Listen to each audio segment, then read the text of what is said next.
जय श्री राम, हर हर महादेव। स्टूडेंट्स, कैसे हैं आप सभी? I hope you are all well.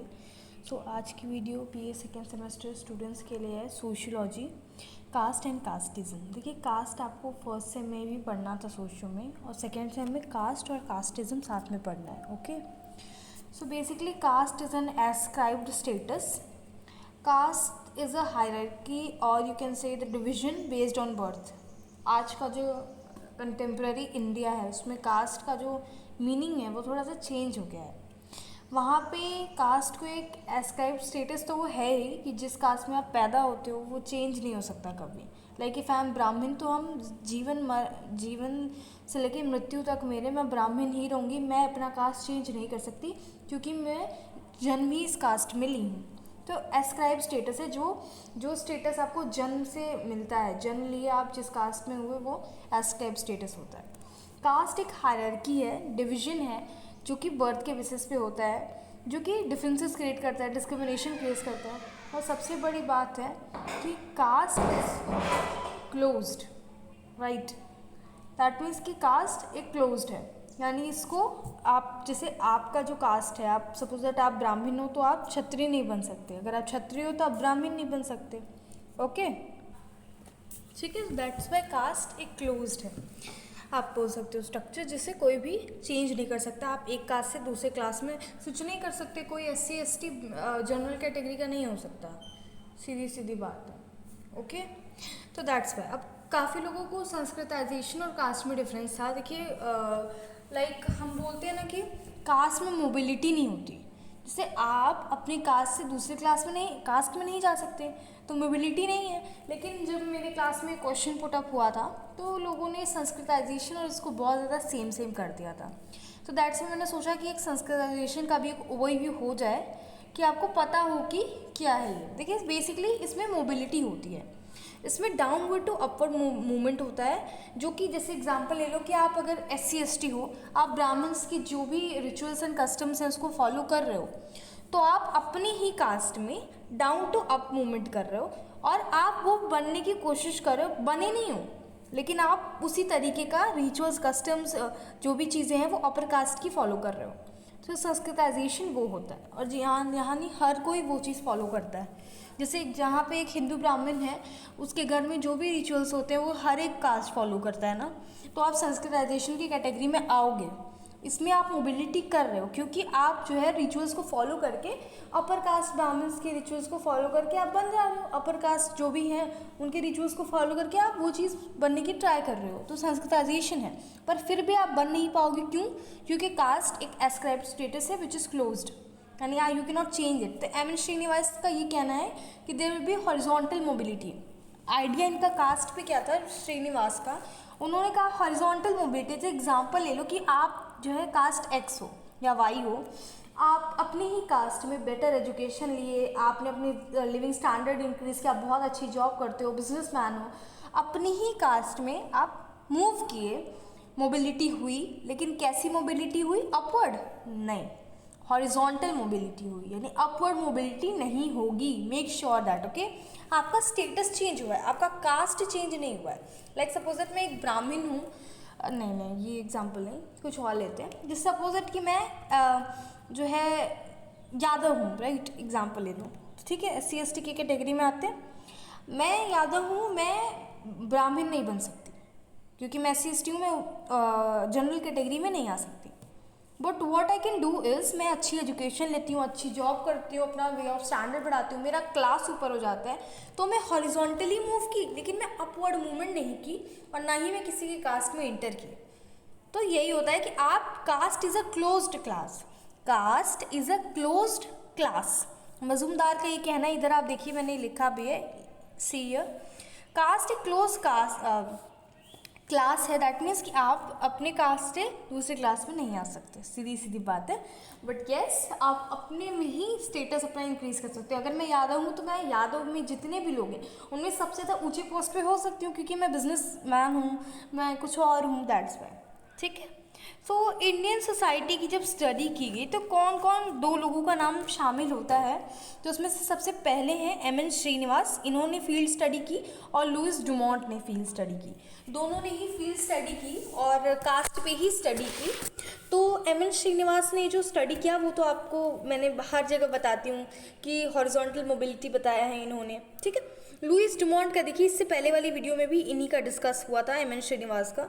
देखो डुमोंट क्या बोलते हैं ना कि स्ट्रक्चरल हायरार्की के बारे में बात करते हैं। जैसे डुमोंट कहते हैं कि purity and the pollution of caste, जैसे कि upper caste can not sit with the lower caste etcetera, वो बताया। लुइस डुमोंट एक फ्रेंच जो है सोशियोलॉजिस्ट हैं। उन्होंने जो उनकी बुक है होमो हायरार्कस, ठीक है, जिसमें उन्होंने ये कहा कि इंडियन सोसाइटी को उन्होंने फ्रेंच की सोसाइटी से कंपेयर किया और ये पाया कि इंडियन सोसाइटी में कास्ट के बेसिस पर डिवीजन है और फ्रेंच की सोसाइटी में क्लास के बेसिस पर डिवीजन है। यानी इंडिया में लोग उसकी कास्ट पे जज करते हैं कि तुम ब्राह्मण हो, तुम क्षत्रिय हो, तुम वैश्य हो, तुम शूद्र हो, वर्ण के आधार पर बांटते हैं। वही फ्रेंच सोसाइटी में तुम कितने पैसे वाले हो उस पर निर्भर करता है। क्लास समझते हो ना, upper caste, middle class, lower caste, class not caste, क्योंकि कास्ट सिर्फ अपर और लोअर होता है, लेकिन क्लास होता है अर्बन एलीट क्लास। ये सारी चीज़ें पढ़ा रखी हैं कि आप पैसे वाले हो या आप गरीब हो, इसमें डिवीजन होती है फ्रेंच सोसाइटी में, ठीक है। अब देखिए कास्ट तो आपको समझ में आ गया होगा, लेकिन कास्टिज्म क्या है, जातिवाद। हर वक्त देखते हैं हम लोग टीवी पे, जातिवाद क्या है। आज हम सब कुछ पढ़ेंगे कि पॉलिटिक्स में जो है कैसे कास्टिज्म आया, कास्ट का क्यों उसमें इतना बोलबाला है और क्या क्या प्रॉब्लम्स होती हैं इसी कास्टिज्म की वजह से। तो कास्टिज्म का मतलब ही क्या होता है, सीधी सीधी बात है। इससे पहले वीडियो में भी बताया था कि जिस भी वर्ड के पीछे ISM जुड़ता है वो आइडियोलॉजी रिफ्लेक्ट करती है। दैट मीन्स कि सॉलिसिट्यूटेड फेथ या फिर रिजिडिटी जब कहीं आती है कि आप एकदम फ्लेक्सिबल नहीं हो, आप एकदम अड़े हुए उस चीज़ पे, तो ये एक तरीके का आइडियोलॉजी होता है। जैसे मेरी जो आइडियोलॉजी है वो अगर बहुत रिजिड है तो आप कोई भी मेरा ये चेंज नहीं कर सकता पर्सपेक्टिव टुवर्ड एनीथिंग, कि चाहे मैं कितनी भी गलत हूँ बट आप नहीं चेंज कर सकते। क्यों? क्योंकि इधर से मैं दिमाग से मैं रिजिड हूँ। आईइज्म दैट मीन्स जातिवाद, कास्टिज्म जातिवाद होता है, आईइज्म रिफ्लेक्ट करता है आइडियोलॉजी को। तो बेसिकली कास्टिज्म का मतलब होता है किसी पर्टिकुलर कास्ट में फेथ रखना, solicited faith for a particular caste. That means example कि मैं एक टीचर हूँ और आप मेरे स्टूडेंट हो, मैं मिश्रा हूँ तो आप सामने वाला भी अगर मिश्रा है तो जस्ट बिकॉज कि वो मेरे कास्ट का है मैं उसको एक्स्ट्रा नंबर दे रही हूँ या मैं उसे प्रायोरिटी दे रही हूँ, ये कास्टिज्म में आएगा। जस्ट बिकॉज कि अगर आप क्षत्रिय हो या फिर आप जो है OBC कैटेगरी में आते हो, जायसवाल हो या कुछ भी हो, तो मैं आपसे बुरी तरीके से पेश आ रही हूँ। क्यों? क्योंकि आप मेरे कास्ट से बिलोंग नहीं करते। तो ये भी कास्टिज्म होता है, समझ में आया? तो कैसे कास्टिज्म नेशनल इंटीग्रेशन में प्रॉब्लम क्रिएट करता है। इंटीग्रेशन पढ़ा रखा है फर्स्ट सेम में। इंटीग्रेशन का मतलब ये होता है कि the people use to change their thoughts and ideas, integrate हो रहे हैं, एक साथ आ रहे हैं, यूनाइट हो रहे हैं। लेकिन ये कैसे प्रॉब्लम क्रिएट कर रहा है, नेशनल इंटीग्रेशन में क्यों मिल जुल नहीं पा रहे हैं। तो सबसे पहली बात है ये एक बैरियर है नेशनल इंटीग्रेशन का। दुनिया में, इंडिया में इतनी ज़्यादा वैरायटी है लोगों की, रिलीजन भी डिफरेंट है, कास्ट भी डिफरेंस है, तो ये एक तरीके का नेशनल इंटीग्रेशन में रोड़ा बनता है, बैरियर बनता है। कन्फ्लिक्ट आती हैं कि जैसे अपर कास्ट और लोअर कास्ट के बीच की जो लड़ाई है वो तो बहुत पुरानी है, तो ये भी क्या हो जाएगा, कन्फ्लिक्ट क्रिएट करता है। लोगों में आपसी झगड़े होते हैं, कन्फ्लिक्ट होते हैं। कास्ट प्रेफरेंस, जैसे एक टीचर अगर बच्चों को ज़्यादा नंबर दे रहा है जस्ट बिकॉज कि वो उसके कास्ट का है, तो वो कास्ट प्रेफरेंस में आता है। अफेक्ट हारमनी, अब जैसे कन्फ्लिक्ट हुई नहीं कि हारमनी को अफेक्ट हो रही है, अगर आप साथ साथ नहीं हो तो ये क्या होगा, हारमनी अफेक्ट हो रहा है ना। ओके, तो ये क्या होता है, ये लोगों में हारमनी अफेक्ट करता है। लोगों के अंदर यूनिटी नहीं है तो आपको कोई भी तोड़ सकता है। एक कंट्री तभी एकजुट होती है जब वहाँ के लोग एकजुट होते हैं, समझ में आया? तो अगर आप एकता नहीं है तो फिर ये इंटीग्रेशन में प्रॉब्लम है। डिस्क्रिमिनेशन हो रहा है, डिफरेंसेस हो रहे हैं, लोगों को नीचा दिखाया जा रहा है, गलत चीज़ें हो रही हैं। जस्ट बिकॉज कि आप छोटे कास्ट के हो, मैं आपको ओछी नज़र से देखूं, गलत नज़र से देखूं या आपको छोटा समझूं, अपने से इक्वालिटी नहीं है ये। और इसी की वजह से हिंडर करता है डेवलपमेंट, कि देश का विकास नहीं हो पा रहा है। लोग कास्ट के नाम पे वोट देते हैं, आपको पता है? या मैं यादव हूँ तो मैं किसी और को वोट दूंगी ही नहीं, मैं नहीं देने वाली बीजेपी को, मैं सपा को ही दूंगी, मैं बसपा को ही दूंगी। तो हिंडर करेगा डेवलपमेंट। आइए अब हम देखते हैं कि politics of caste in India. देखिए, कुछ सोशल मूवमेंट्स की वजह से ना कास्ट पॉलिटिक्स में इंटर किया। आज आपको क्लियर होगा कि क्यों आखिर इंडिया में ही लोग कास्ट के बेसिस पे वोट वगैरह देते हैं। एक्चुअल में देते हैं, it is a reality, but क्यों देते हैं ये बात आपको आज पता चलने वाली है। कुछ सोशल मूवमेंट्स हुए थे। मैं कुछ पार्टीज़ के नाम बोलूँगी जो आपको पता चलेगा कि किस बेसिस पे फॉर्म हुई थी और कैसे पॉलिटिक्स में कास्ट की एंट्री हो गई। ठीक है, थोड़ी सी डिस्टर्बेंस है बैकग्राउंड में, कुछ म्यूजिक्स वगैरह आपको सुनाई दे होंगे। इट्स जस्ट बिकॉज कि मेरे बगल में जो है डीजे बज रहा है। अब क्या बताऊँ, शादी वादी पड़ गई है शायद, तो दैट्स वाई। तो it is creating hindrance to me to make the video. Okay, I hope अब डिफरेंस थोड़ा वॉइस का आ रहा होगा।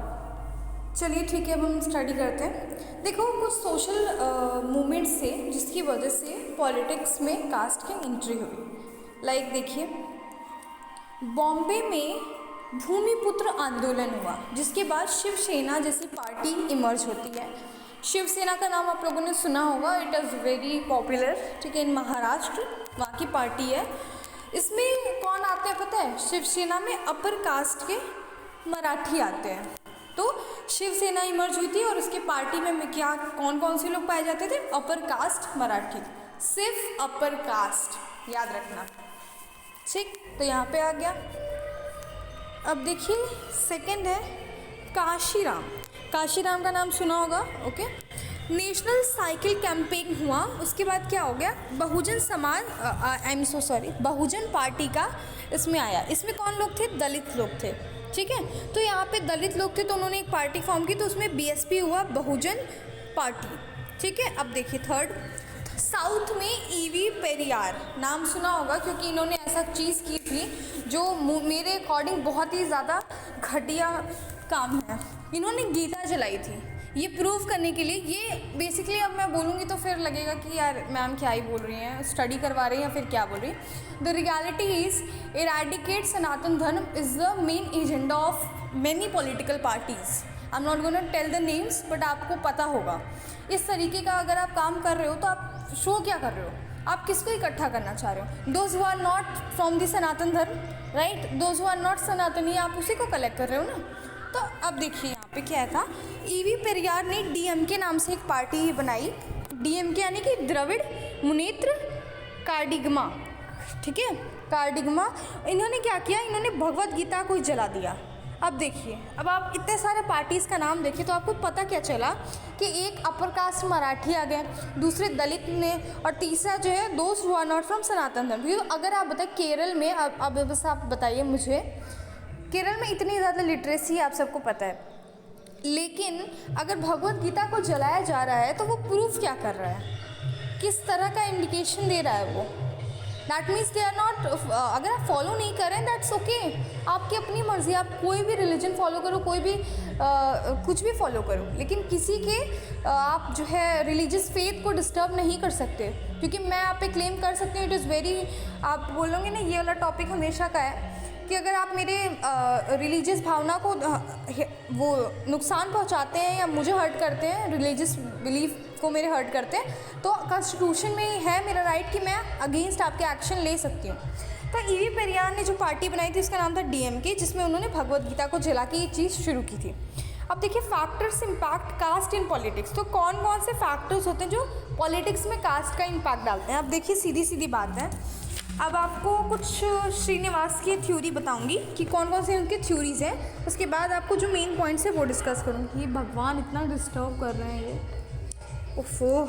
चलो ठीक है, तो पहला थ्योरी है एम.एन. श्रीनिवास की थ्योरी, कंसेप्चुअल टूल्स। उन्होंने बहुत सारी थ्योरी दी, जिसमें से बहुत सारी चीज़ें हैं। अब इधर थोड़ा ध्यान से देखिए, संस्कृताइजेशन दिया, वेस्टर्नाइजेशन दिया, सेक्युलराइजेशन दिया, डोमिनेंट कास्ट। तो मेन आपको पढ़ना है डोमिनेंट कास्ट में, क्योंकि कास्ट की बात हो रही है। डोमिनेंट कास्ट में उन्होंने 3 फैक्टर बताया कि पॉपुलेशन की स्ट्रेंथ मैटर करती है, लैंड की ओनरशिप मैटर करती है, और पॉलिटिकल रिप्रेजेंटेशन मैटर करता है कास्ट और पॉलिटिक्स का।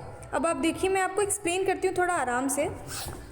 देखिए, अगर पॉपुलेशन स्ट्रेंथ की अगर हम बात करें तो अब जैसे अपर कास्ट के लोग बहुत कम होते हैं, उनका जो संख्या है वो कम है, और लोअर कास्ट के ज़्यादा होते हैं। बिहार का जो सेंसस है वो एक बार देख लीजिए ना, अभी रिसेंटली ही हुआ है। तो लोअर कास्ट ज़्यादा है हायर कास्ट से, तो क्या होगा, पॉपुलेशन उनकी ज़्यादा है, तो अब जो मैक्सिमम मेजॉरिटी होगी वो क्या करेगी। अगर आप ऐसी पार्टी बना रहे हो जिसमें दलित ज़्यादा हैं तो दलित आप ही को तो वोट देंगे। छोड़ छाड़ के सारी चीज़ें कि आप कितना डेवलपमेंट में काम करो, मैं अपनी निजी स्वार्थ के लिए आपको वोट दूंगी जस्ट बिकॉज आई एम दलित, और आपने ये शो किया है कि हम दलित के लिए ही पार्टी फॉर्म किए, हमारे में सारे के सारे दलित हैं और हम दलित की ही भलाई करेंगे। तो पॉलिटिक्स आया कास्ट से ना, इंटरलिंक हुआ। अब सेकंड देखिए, land ownership, mainly Dalit are maximum, मैंने अभी बताया। तो ज़्यादा से ज़्यादा लोग जहाँ भी रहते होंगे वो लैंड उनकी ज़्यादा होगी। अगर मान लो 80% अगर लोअर कास्ट के लोग हैं, दलित का ही नाम क्यों लूँ, सबका नाम लेती हूँ एक साथ, अगर 80% हूँ मैं, तो कहीं ना कहीं मैं कोई ना कोई एरिया लैंड का कवर कर रही होंगी ना, तो मैं उतना ज़्यादा लैंड की ओनर हूँ। इतने सारे लोग 80% के लोग मैक्सिमम लैंड के ओनर हैं, तो चलेगी किसकी आप बताइए। अगर आप मेजॉरिटी आप ही की चलेगी, आप उन्हीं को वोट देंगे ना। देखिए थर्ड है पॉलिटिकल रिप्रेजेंटेशन। सीधी सीधी बात है कि अगर आपने ये शो किया कि मैं अपर कास्ट मराठी के लिए ये बनाया हूँ, या मेरे में ये अपर कास्ट मराठी ही है, सिर्फ वही है, दैट मीन्स कि आप सीधे सीधे बोल रहे हो कि आप अगर मराठी हो तो आप मुझे मराठी हो तो मुझे वोट दो, ठीक है। और अगर आप दलित हो तो आप मुझे वोट दो, अगर आप नहीं मानते इस धर्म को तो मुझे वोट दो। आप तो हर चीज़ पे आ गए ना, आप रिलीजन भी जोड़ लिए, आप कास्ट भी जोड़ लिए, तो ये हो गया पॉलिटिकल रिप्रेजेंटेशन। ये तीन चीज़ें तो एम.एन. श्रीनिवास की थी। अब जो फोर्थ है वो लुइस डुमॉन्ड की है, purity and the pollution of caste. That means कि upper caste can not sit with the lower caste, caste goons यानी कि गुंडे, तो ये सारे इसमें होंगे।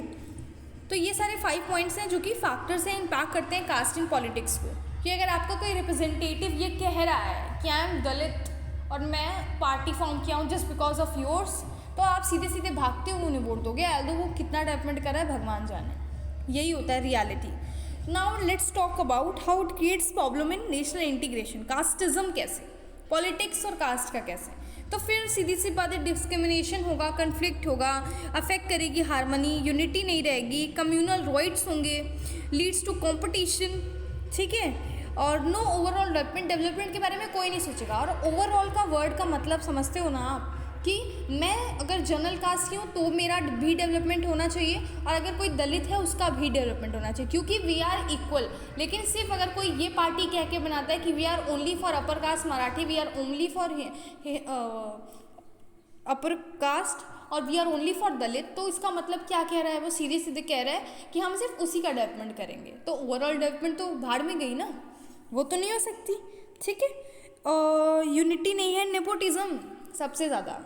अच्छा, इसको परिवारवाद बोलते हैं मैक्सिमम लोग, लेकिन इसका असली नाम है चचा भतीजावाद। दैट मीन्स कि एक ही परिवार के सारे लोग उसी चीज़ में, पॉलिटिक्स में घुसे पड़े हैं। एग्जाम्पल तो बहुत है, ठीक है। तो चचा भतीजावाद बोलते हैं कि एक ही परिवार के सारे लोग एक के बाद एक पॉलिटिक्स में जा रहे हैं, और उनको ही वो लीडर, वो राजा का बेटा राजा वाला सिस्टम है बस, ओके, ठीक है। और कम्युनल राइट्स तो होते ही हैं, दंगे फसादों की कमी नहीं है भाई साहब। देखिए कुछ वैसे तो मुगल सराय का भी बहुत ज़्यादा फेमस है, लेकिन कुछ चीज़ों का मैं नाम लूँगी जो कम्युनल राइट्स क्यों होते हैं वो बताऊँगी, और कुछ फेमस नाम बताऊँगी। देखिए कम्युनल राइट्स तभी होते हैं, दंगे फसाद तभी होते हैं जब आप किसी रिलीजन की आस्था को ठेस पहुंचाते हो। अगर मैं हिंदू हूँ और आप अगर भगवत गीता चला रहे हो, आप कुछ और कर रहे हो, आप हमारे राम को कुछ गलत बोल रहे हो, तो सीधी सीधी बात है कि हम अपने खिलाफ, आपके खिलाफ तो एक्शन लेंगे ना। हमें पूरा हक है अपने लिए स्टैंड लेने का। तो रिलीजियस भावना को मेरे अगर ठेस पहुँचाओगे, आप मेरे बिलीव्स को डिस्टर्ब करोगे, ठीक है, तो वो सारी चीज़ें। अच्छा, ऐसी बहुत सारी चीज़ें साउथ एंड केरला साइड में भी देखने को मिलती है, और हर जगह ही अब तो मैक्सिमम, कि आप एक मीट शॉप था, उसमें बजरंगबली का फ़ोटो लगाया हुआ था। तो व्हाट इज़ दिस, बताइए आप प्रूव क्या करना चाहते हैं? तो आपने मेरे रिलीजियस सेंटिमेंट को हर्ट किया है, तो सीधी सीधी बात पे दंगे फसाद होंगे, ओके। तो कम्युनल राइट्स इसलिए होते हैं। अब देखिए मेजर कम्युनल राइट्स थोड़ा सा देख लीजिए, 3 का नाम लिया है मैंने। गुजरात राइट 2002 का बहुत ही ज़्यादा फेमस है, मुजफ्फरनगर में एक बार हुआ था। और सिख एसेसिनेशन, यानी कि सिख को जो है कांग्रेस की सरकार, वो गोलीबारी वाला सिस्टम चल रहा था उस वक्त, तो सिखों को मारा जा रहा था, इसलिए एसेसिनेशन का मतलब ये होता है कि आप भून के रख दो, यानी मार दो आप सभी को एक तरफ से। तो वो सिखों और कांग्रेस के बीच में लड़ाई थी 1984 में, ठीक है। तो ये मेजर कम्युनल रॉयट्स हैं, 3 मैंने नाम बता दिया, बाकी आए दिन देखने को मिलते ही हैं। तो आप तो टीवी खोलो और बस देखते रहो, दिखता ही है हर जगह, कोई ना कोई न्यूज़ में आता रहता है कि आज यहाँ हो गए, वहाँ हो गए, प्रोटेस्ट हो रहे हैं, ये हो रहे हैं, वो हो रहे हैं। So that's all for today. I hope caste और कास्टिज्म समझ में आया हो। मैंने हर इंपॉर्टेंट चीज़ें डिस्कस कर दी और इवन मैंने बहुत अच्छे से नोट्स बनाए थे सिर्फ आप लोगों के लिए। तो आपको कुछ अगर सही नहीं लगता है, आपको लगता है कि कुछ अच्छा कोई ऑफेंड हो गया हो, तो प्लीज़ मुझे माफ़ कर दीजिएगा। बट मैंने जो भी बोला है वो फैक्ट बोला है। बट अगर कोई ऑफेंड होता है तो उसके लिए आप लोग माफ़ कर दीजिएगा मुझे, राइट। मेरा काम था एक्सप्लेन करना और ऊपर से मैं फैक्ट्स भी बताती चलती हूँ। जो भी मैंने बातें बोली वो सारी चीज़ें कहीं ना कहीं मैंने न्यूज़ पे देखी हुई हैं, दैट्स वाई मैंने ये चीज़ बोला। एंड ऑल अबाउट थिंग, इससे भी ऊपर अगर कुछ भी गलत हो लगा हो तो I am so sorry, okay. Because अब देखिए कास्ट एंड कास्टिज्म में अगर पढ़ाऊँगी तो मैं बोलूँगी कि दलित, मैं बोलूँगी ओबीसी, मैं बोलूँगी जनरल। तो एक पर्टिकुलर एक्सप्लेनेशन के लिए हर टीचर को ये यूज़ करना पड़ता है। So for this I am using these words, और अगर आपको आपकी भावना को ठेस पहुँचाओ तो I am very very sorry. Okay guys, thank you so much. हर हर महादेव, जय श्री राम। आई होप आपको समझ में आया हो। Good day all of you.